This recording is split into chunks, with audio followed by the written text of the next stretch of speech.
multi-protocol label switching. Multi-protocol label switching. I want to ask you a question like how routing happens. For example, I have a computer that connects to a switch,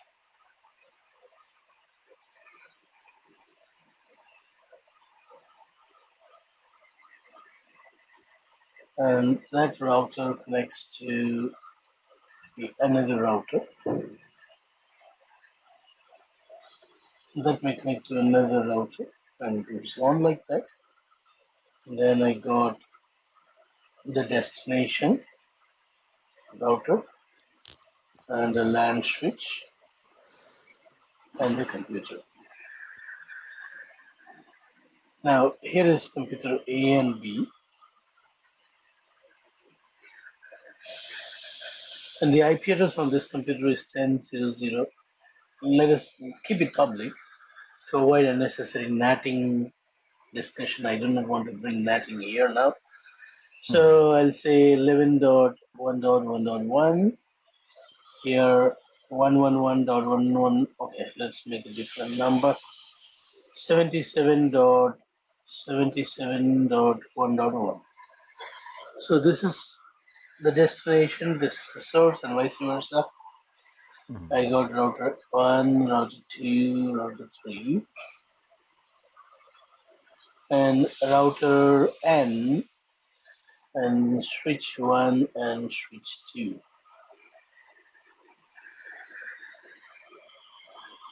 So I want you to explain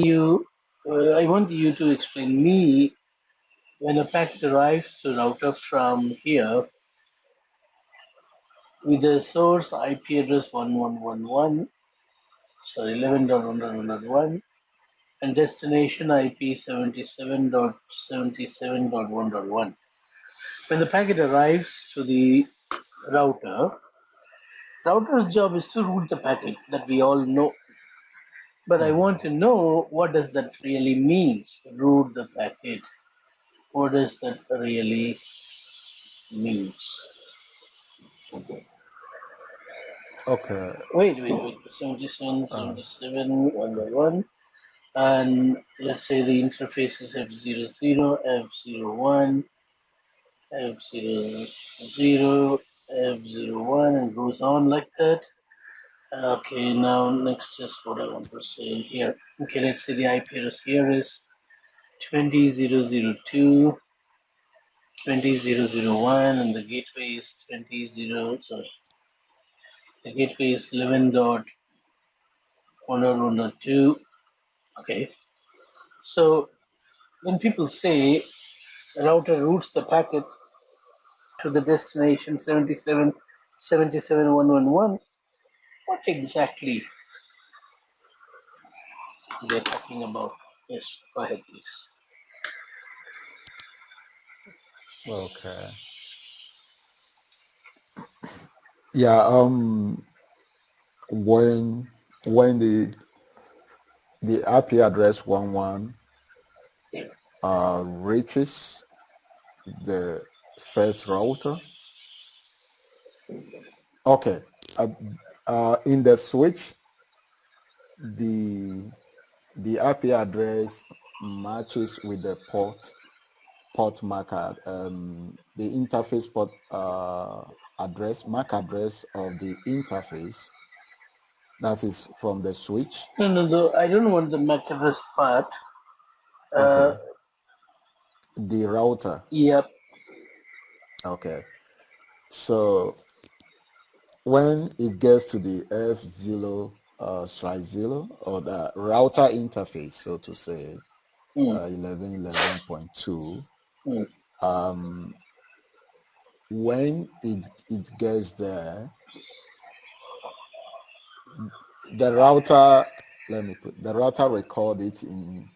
record the IP address in the router table,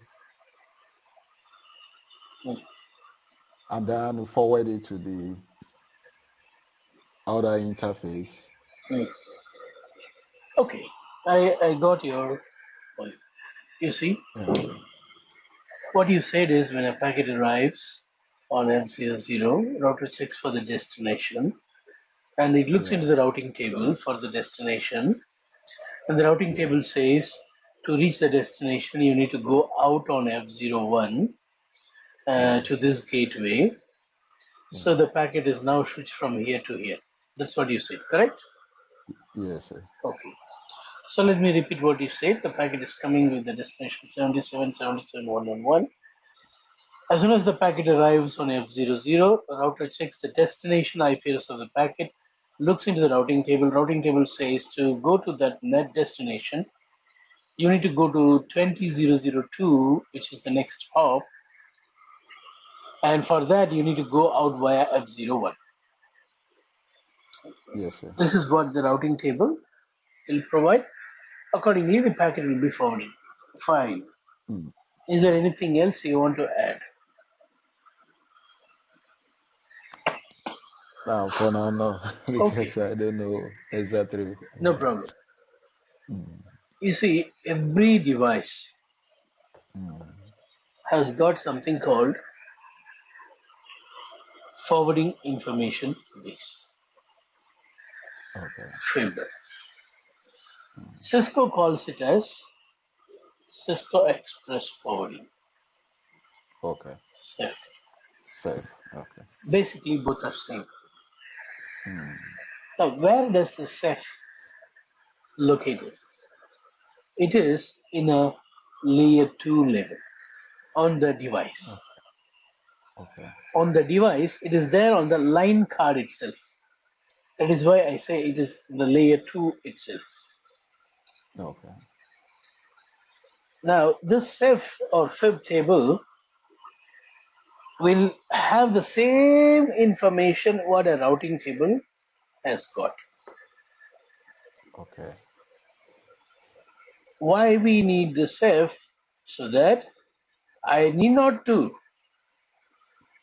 look into the routing table every time. Okay. I simply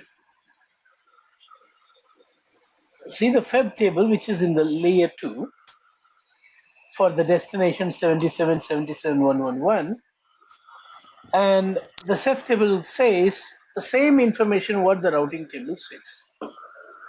CEF table says in order to go there you need to go to 20002 and Mm. you need to go out via F01. So there is no need for looking into the routing table because CEF table can provide the same info what the routing table can provide you. To reach routing table, you need to go from layer 2 level of the device of the router to the layer 3 section, layer 3 chipsets, layer 3 components of the motherboard. Okay. Some people will simply call it as layer 3 engine. Okay. Layer 2 engine, layer 3 engine. It is okay. That is also okay to say.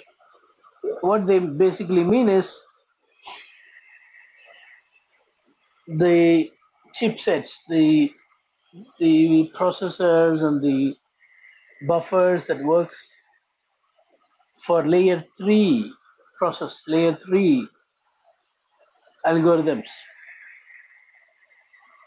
is what they mean layer 3 engine. So Mm. now when a packet arrives, it no need to even go to routing table. Packet arrives Mm. received on layer 1 and layer 2 is what going to be seen first. The packet's destination MAC address matches, so layer 2 field, layer 2 header is thoroughly read, and then it reads layer 3 header of the incoming packet. Listen, layer 3 header of the incoming packet. In that, the destination address is 7777.111. Mm. To go to 77.111, it is using the layer 2 table called CEF table, not the layer 3 routing table. See, there are layer 2, layer 3 we are discussing here. One, the layer 2 on the router. The other one is layer 2 on the packet. Should not get confused with both. Likewise, Okay. layer 3 on the router, layer 3 in the incoming packet.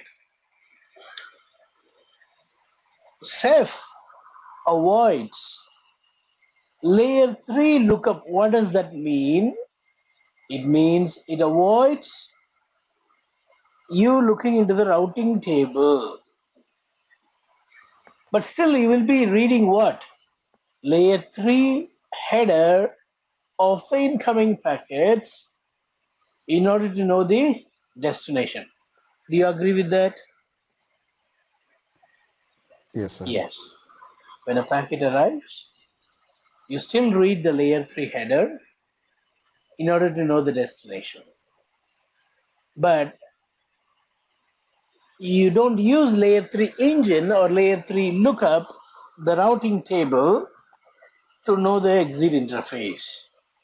Why? Because right in the layer 2 of the router, there is a buffer, there is a table, there is a buffer called Ceph or fib, which clearly says in order to go to that destination, all that you need to do is simply exit out via F01 and deliver the packet to the destinations whose MAC address, the MAC address of 20002. So the packet gets delivered to router 2 without looking into the routing table at all. The routing table is not at all looked into. It simply delivers without looking into the routing table. Ceph makes routing faster. Do you agree with that? Yes, from the explanation, Yeah. if I understood, it has self has ability to determine the IP address and helps in forwarding the packet, even though it is a layer 2 engine, as you said. Correct. Ceph is in layer 2 portion of the hardware in the router. Okay. Ceph is not the layer 3 part of the router. See, every device in the network has got all 7 layers.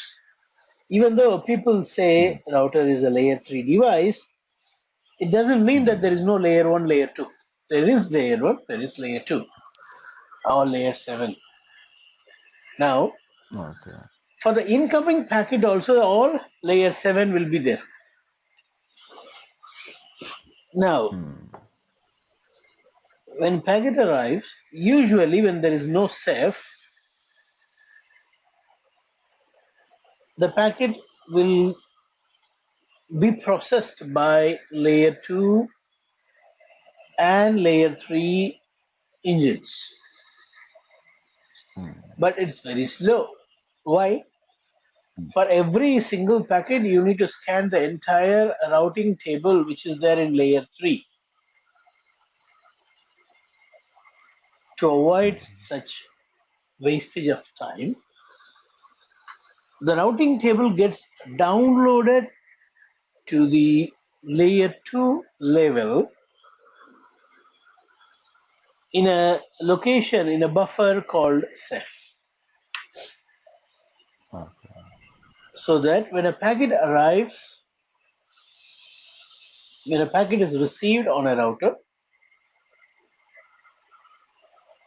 after reading layer 2 header of the packet, when it reads layer 3 header, from the destination field, it will know that the packet needs to go to 7711.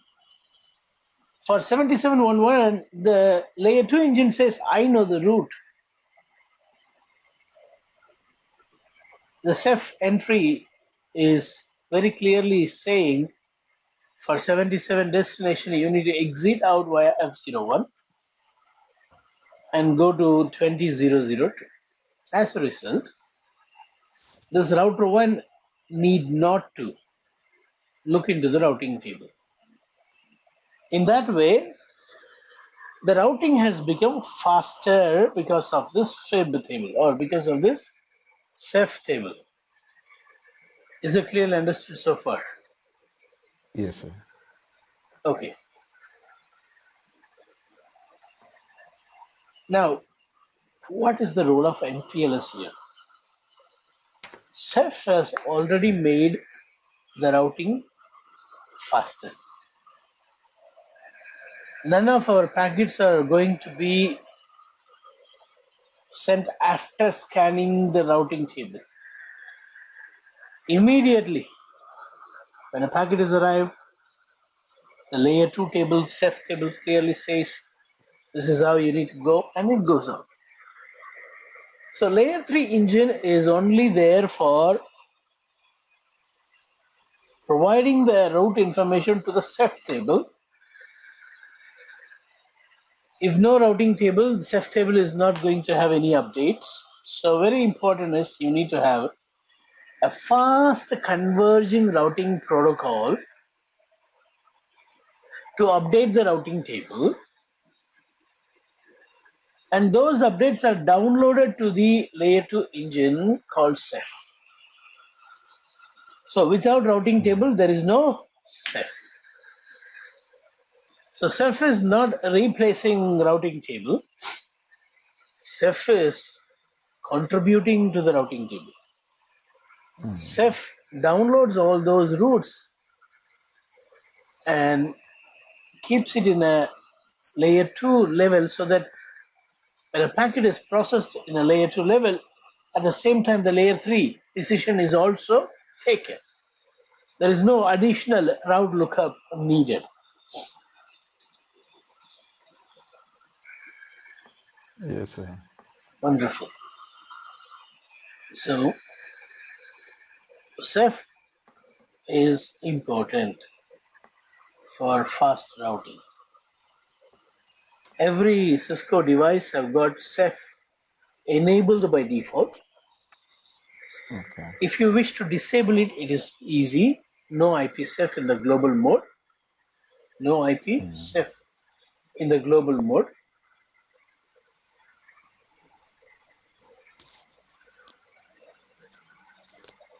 So, sir, is in the area of self, they talk about this management plane, control plane, and data plane, those things. Oh, We'll talk about that.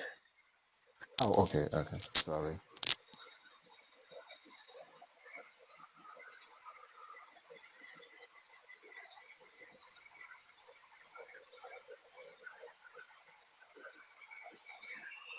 Okay, so now, where am I? Now, Ceph, you should not disable. There is no reason why someone will disable Ceph. If you disable Ceph, it is going to be slow network. Now, what does this Okay. Ceph stands for? Cisco Express Forwarding. Forwarding. Other vendors also have got Ceph, but they don't call it as Ceph, they call it as FIB. Forwarding Information Base. That's the actual name, industry standard name, but Cisco calls it as Ceph. So, if it happens that two routers of different vendor are connected, Yeah, how that will doesn't matter, this no. relationship Oh, be? but that Okay. doesn't matter. This is not a routing Okay. protocol to have compatibility. This is for Okay. decision making locally to Okay. decide. So Okay. the other vendors, most of the vendors, they don't allow you to disable this fib. Okay. But Cisco has got an option for disabling it. Mm. You can disable on one particular interface, you can disable on the whole route. Yeah. And you were asking about the control plane, data plane, and management plane. Let me explain that before I go any further into the MPLS. We have still not started MPLS. I'm trying to give you a very good introduction. The role of Yeah, I can MPLS understand. Mm. in routing. The role of him Okay. simply, oh, I know MPLS. I know how to enable MPLS. Yes, I have done it. That's not. That is not. We really need to know Yeah. why MPLS. What does Mm. that MPLS makes special in my network? That's very important before we Mm. learn. Now, what is control plane? Mm. The plane that will direct the forwarding of traffic, the plane that will Mm. instruct how the packet should exit the router in order to go to the destination. The one which instructs, the plane that provides the information how the packet should go out is a control plane in a router. So if you take in a router, Ceph is the control plane, but no one will say Ceph as a control plane. Why? Because Ceph depends on the routing table. The routing table is the control plane. Now, how routing table is built? Routing table has got an algorithm called RIB. What does that RIB stands for? Mm. Routing Information Base. Routing table uses Mm. a RIB algorithm. According to the algorithm, it decides what route to be there in the routing table, and now the routes gets downloaded to the Ceph table, according to which the packets will be now forwarded. So if you ask me what is the control plane of a router, I'll not simply say routing table. I'll say RIB with FIB is the control plane. RIB along with Ceph is the control plane. But for the Mm. beginners, you can answer like routing table is the control plane. That's for the CCNA, CCNP people. Mm. Mm. Mm. Why I'm emphasizing on RIB? Why I'm not talking Mm. about routing table? Why should I use the word RIB here? This is not some fancy word for routing table. This is something very important Mm. that we should know. RIB is not Mm. just a name like a routing table. Routing table is a name given to a table where the destinations and their gateways and exit interfaces are kept, Mm. written. But RIB Mm. is the one who decides how the routing table should be. That is why it is Okay. called as routing information base. I'll give you an example. Oh, okay. Assume I am a router. I have Mm. OSPF and I have ISIS. Mm. Both the routing protocol provides me same destination, networks, path information. For example, Yahoo. Mm. ISIS gives path information to reach Yahoo. OSPF also gives path information to reach Yahoo. Which one I'll choose? I'll choose the one whose administrative distance is lower, isn't it? It is. So, RIB's role is very important because BGP is giving a route. You cannot Mm. expect the route to be there in the routing table. Why? Administrative distance of IBGP is 200, whereas OSPF is Mm. only 110. 110. So RIP will say, you may be BGP, that I don't care about who you are. I will only look for the administrative distance number. If yours is lower, I'll take yours. If the OSPF is lower, I'll take OSPF. You see, the authoritative algorithm who decides the control plane is RIB, isn't it? It's the RIB. It is. RIB only decides which route to put in the routing table. It is not the routing protocol decides. According to you and me, BGP may be a very important protocol, but the RIB says no. 200 administrative distance. I cannot accept when there is a route given by OSPF whose administrative distance is only 110. So, what is the control plane of a router? RIB, routing information base, along with FIB. Why? Whatever RIB decides will be reflecting in FIB, which is also called as CEF.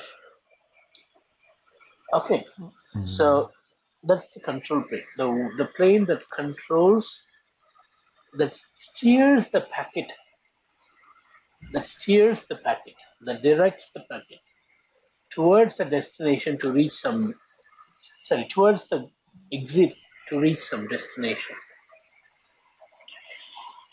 Now, Okay. that is RIB. Next is, you are asking about data plane. Data plane is the place where the adjacency table is. See, FIB table says you need to exit via this interface, correct? Yes or no? FIB table says you need to Yeah. go via F01 and you need to go to the gateway 20002 in order to go to this destination 77.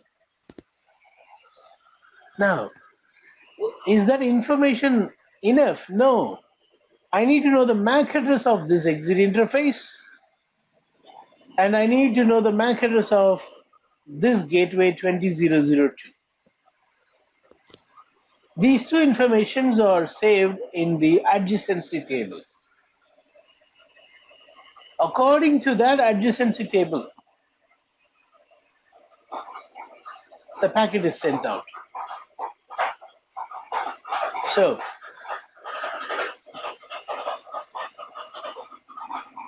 the control plane may give you, not may, the control plane gives you only the exit interface and the gateway. But to move the packet on that exit interface, on that wire to the destination, MAC address is needed, which is referred as data plane, where you have those MAC address using which the packets are moved. So the path taken by the packet is facilitated by the data plane, and data plane facilitates based on the control plane's information. So data plane depends on a control plane. Without data plane, packet cannot be forwarded. Without control plane, data plane cannot decide on any path. So the path, the physical path through which the packet is moved is done by data plane. The path determining is done by, determination is done by the control plane. Okay. So control plane is like telling how packet can go out. Yeah.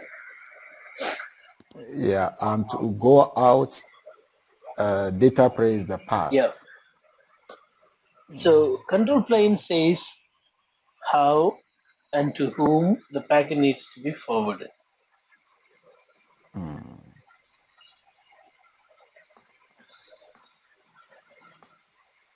Okay.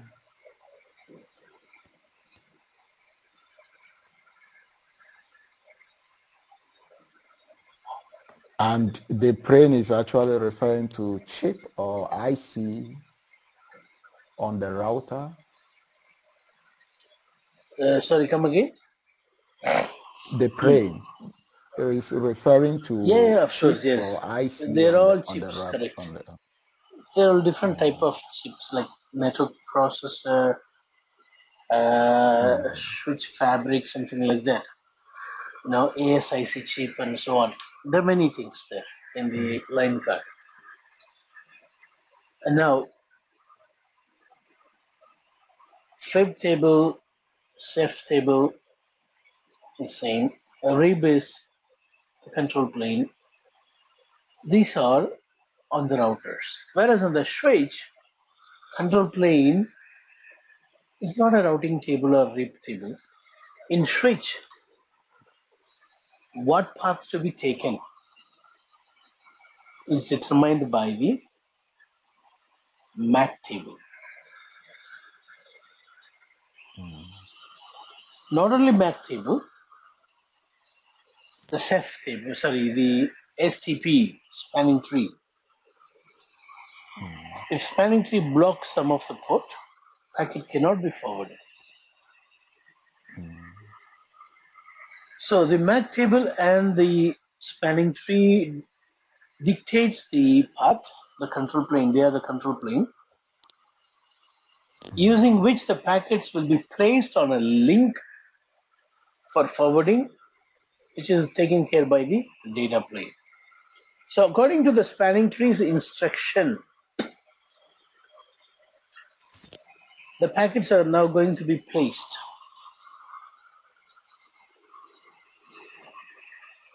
Yeah? So Mm.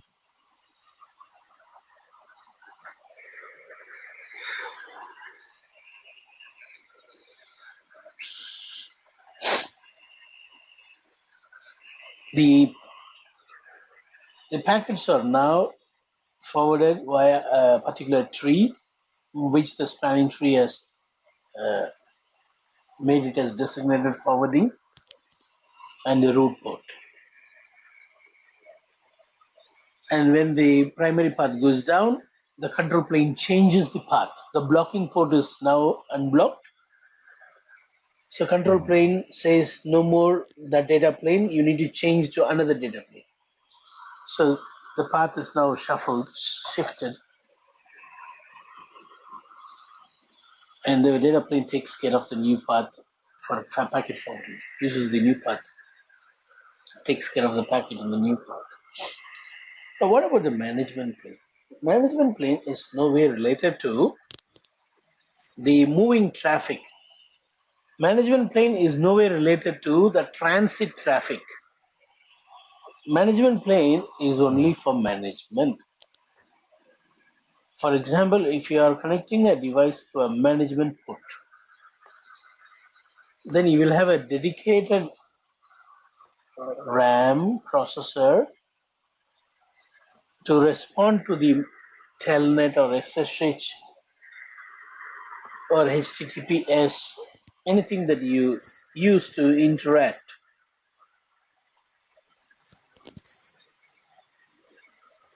Mm.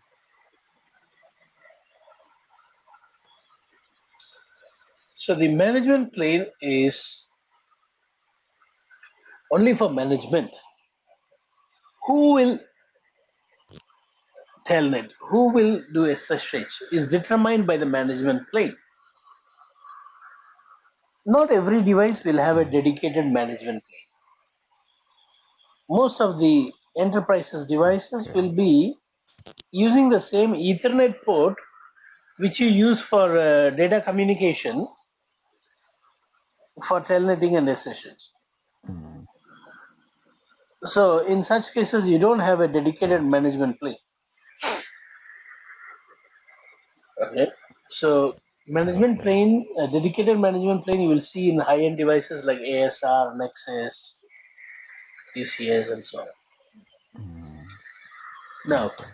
coming back to this one, Ceph, Cisco Express Forwarding, is making the routing decision faster. How? Please complete the statement. No, how? How Ceph makes At all. how Yeah, because it does not look up routing for table. the layer When a 3. when a packet is arrived Yeah. from the layer 3 of the packet, what do you learn? From the layer 3 of the incoming packet, what do you learn? The destination IP address, isn't it? Yes. It Now, is. after knowing the destination IP address, you no need to go to the routing engine, the layer 3 engine of the router. Instead, you simply look into the fib table, which is in layer 2, to determine the path. So, Mm, the routing is faster now because you avoid additional lookup called route lookup. mm, Now,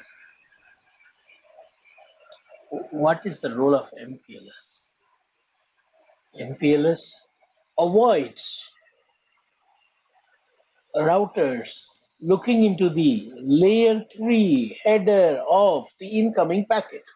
Very important statement. Repeating again. MPLS mm, avoids the router from looking into the layer 3 header of the incoming packet. Ceph will not help you in that. Ceph can only avoid looking into the layer 3 engine, layer 3 route lookup. But to know the destination, you have to look into the layer 3 header of the incoming packet, correct? yes. Whether you have Ceph or not, you have to look into layer 3 header always to know the destination. If I get 1 million packet, each packet will be scanned. The entire layer 3 header is going to be scanned in order to know the destination to where the packet should go. For that destination only, you will use Ceph table now. MPLS Mm, says you no need to scan, you no need to read that big layer 3 header of every packet.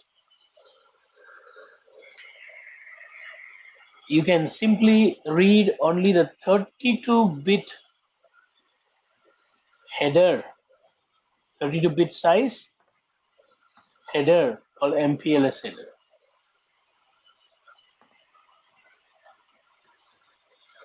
When I enable MPLS, what happens? A packet is arriving, there is data link layer, there is network layer. In between comes MPLS. The size of MPLS is only 32 bits. Whereas the yes. network layer, which is layer 3, you'll have thousands of bits. Mm, You no need to now read the thousands of bits to know one thing called destination IP. To know the destination, you used to read thousands of bits. There are many, many, many fields in layer 3 header. You need to scan the entire layer 3 header just to know one info called destination IP. But after we enable MPLS, you get a layer called MPLS layer right after layer 2. Just it is 32-bit only. By reading the 32-bit, the routers will know the destination. The routers will be identified, sorry, the destinations will be identified with a number called labels, mm, which MPLS will assign for every destination. So instead of reading destination, you will read the destination's label in the MPLS. So when a receiving router, when a router receives the packet with the label number, let's say 40, the router will know with the number of 40 the destination is 7777.111, because for 7777.111, the router has already predefined a label 40, and the label is carried by the Mhm. MPLS header. So when a packet arrives with a label, the router will know from the label to where the packet needs to be sent. So there is no need for looking into the layer 3 header. You avoid looking into layer 3 header because it takes a lot of processor, a lot of time. See, this clarity is very important. Not many people have got this clarity.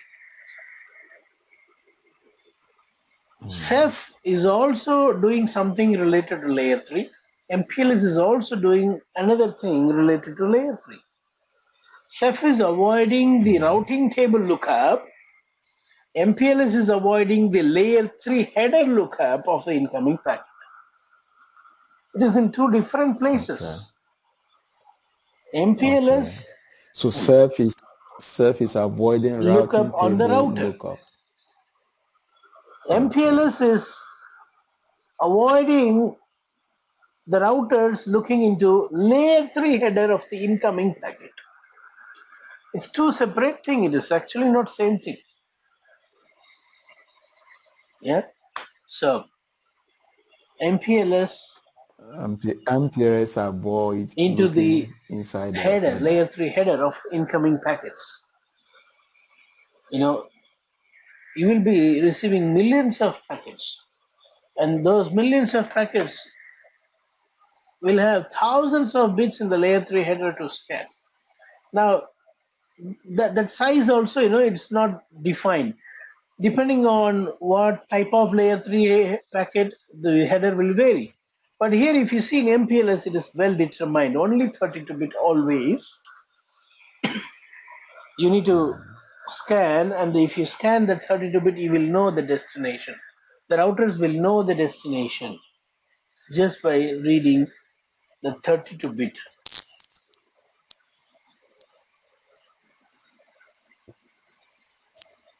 Okay.